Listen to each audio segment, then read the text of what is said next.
Hi, we are Techno Exponent.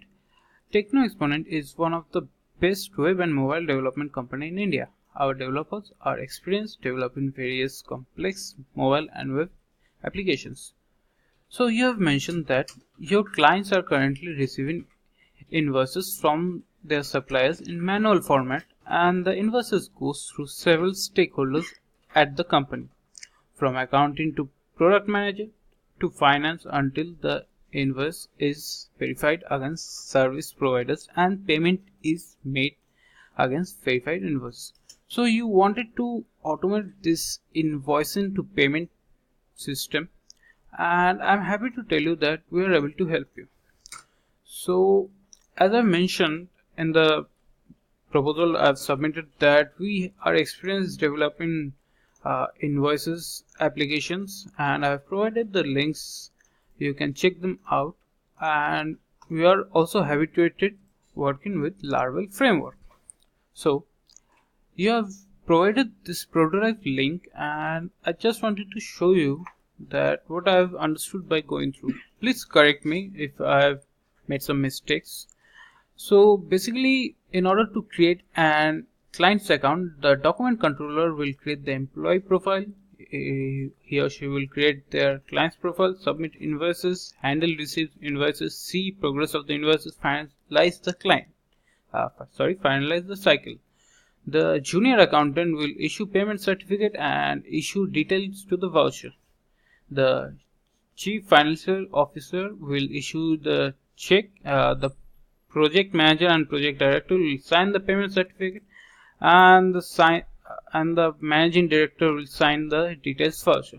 So when the employee first logs in, they have to provide their email address, their password, and they have to confirm the password. They are also required to upload the signature. Let's see.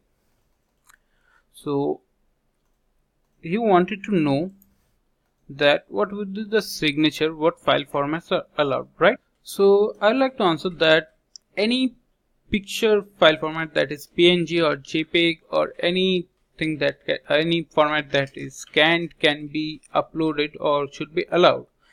So next, let's go to the employee login. After employee's first login, the employee can just log in with their email and password. And you have answered no forget password feature. We can easily implement that if you want to, and I believe a forget password feature would be beneficial. So next is the change password. In order to change password, they have to provide their email address, old password, new password, and confirm password. Yes, we are easily able to implement this. Moving on the dashboard. So this is the dashboard. In here, the overdue invoices along with invoice number, dues, notes, supplier, employees, and comments will be there, along with the rejected invoices, which will have the similar fields. And lastly, the date, due, details, supplier, total, status, action. So each of this can be edited as you have provided, and I can also add a new invoice or change password or upload new signature, right? I can add a supplier, employer, invoice. So let's go to invoice next. In invoice, I can add a new invoice, search for clients invoices, or simply search. The invoice each will be listed by date, due, note, supplier, total, and status. I can go to my task, in process, or paid. I can go to the previous or the next. So next, what happens when I create an invoice by add new? In order to add a new invoice, I have to provide the description. The invoice number should be automatically generated. The currency, that is dollar, real, or dinar. The supplier with a drop down menu just like currency. The date in which I have to select the calendar. The due in month, purchase number, order, which also should be loaded automatically. The payment information, and the item name, quantity, rate, amount. I can add new item if I want to by clicking on the add new item. The subtotal and the total will be shown here. Any notes regarding the invoice will be also shown. So what other thing I can do is the assign the invoice. I have to provide the junior accountant, that is its name, their duration, senior accountant, project manager, employee, director, managing director, or chief financial officer. I can choose the name by the drop down menu and select the duration. I can provide my signature by clicking on the sign. I can print the invoice, cancel it, or start the cycle. Moving on, next you have mentioned my tasks. So from here I can see all the tasks I have. So these are all my tasks. You have provided a note. Let's see. The timeliness confirmed due to invoice on time. Okay, so yeah, we can implement this easily. This is not an issue for us. Moving on, in process. So this will show the chain or the work that are in process. Each will have the same subcategories, that is due date, due, note, supplier, total, employees, role, and status. I can edit them if I like to. Now let's go to edit invoice. Similarly, in add in invoice, same feature will be available when I click on edit invoice. Nothing new to say here. Next, let's go to the paid. Yes, so this will contain all the deals or all the status which has been paid or the process has been completed. I can view them if I like to. Let's click on view. Sorry. Okay, so I think you have. Okay, so this will all contain the information which was previously added, I believe. If I'm wrong, please correct me. So these are the documents will be shown after it's done. I have to click on the done to submit it, right? So next, moving on to the suppliers. So the supplier section will contain the supplier name, their phone, email, and address. I can search for a supplier or add a new one. I can also edit the current one.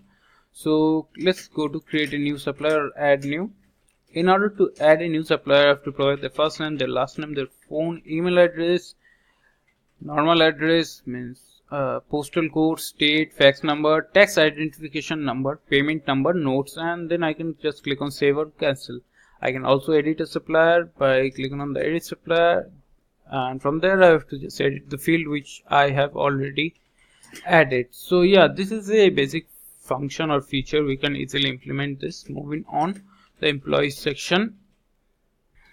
So the employee section will also contain some similar items, that is the employee name, their email, role, number of invoices. I can add a new employee, I can search for employee, or I can edit the current data. I can move to the next employee or previous employee. Let's go to add new data. Yes, create new employee. I have to provide the first name, last name, phone, email address, role, that is job role, junior accountant, senior accountant, project manager, etc. I can add notes and I can just click on save or cancel. I can also edit the employee details. So in order to edit the employee, so this is the edit employee. So in order to edit employee, I have to provide their first name, last name, phone, email address, job role, and notes. It's similar to when I have added new employee. So I can then save the changes or cancel it. Moving on, the junior account profile. This will, I believe, show all the junior accounts profile. So it's showing nothing, I believe you have not added, but the feature will show all the junior accounts profiles in here. Then the tasks. So this will show the tasks assigned to the junior account profile. They will be listed by date, due, details, supplier, status, total, and timeliness. I can search for client invoice or just search the junior accounts right. I can process the invoice. I can move to the previous or next, quite similar. So process invoice, let's see what's there. So in the process invoice, I can click on the invoice, I can add a description, I can see the invoice number, I can choose the currency, supplier, date, due, payment information, and purchase number. I can add a new item, and the item will be categorized by item name, quantity, rate, amount. The subtotal and the total will be shown. I can add a note if I like to. I can reject them or approve them. Let's see the notes you have. Developer, this button leads to create payment, create page. Okay, I understand. So this will lead to the create payment certificate page. Yeah, we can just add the hyperlink to there and it will work. Next is the issue payment certificate. So let's see, this leads to the signature page. Okay, so this will, I believe, issue the payment certificate, and if I click on the signature, this will lead to the signature page which I shown previously, and I can print this payment certificate or I can save it. Next, reject invoice. What happens when I reject it? So if I reject it, I have to provide the information what was the error and any comments I have. I can then click on save, and the note you have added is that this should send the invoice back to the document controller. Okay, to go into the reject invoice and to edit. Okay, it is easily we can easily do that. There's nothing complex about that. So next is issue payment certificate. Okay, you have not mentioned anything. Let's move on. Okay, so issue payment voucher. So this will be the format, and the data will be entered here. It will require the business name, company, invoice. Okay, name, address, date, item, description, quantity, unit, price, amount, discount, total. Okay, so basically this format will be available and the data will be fetched from the database and inputted here, which then can be signed, and the documents will also be shown. I can also cancel that if I like to. So yeah, it is easily doable and we will do that for you. Next is issue payment voucher. This is also blank. Okay, next is issue check. So this is the check. Let's see the note.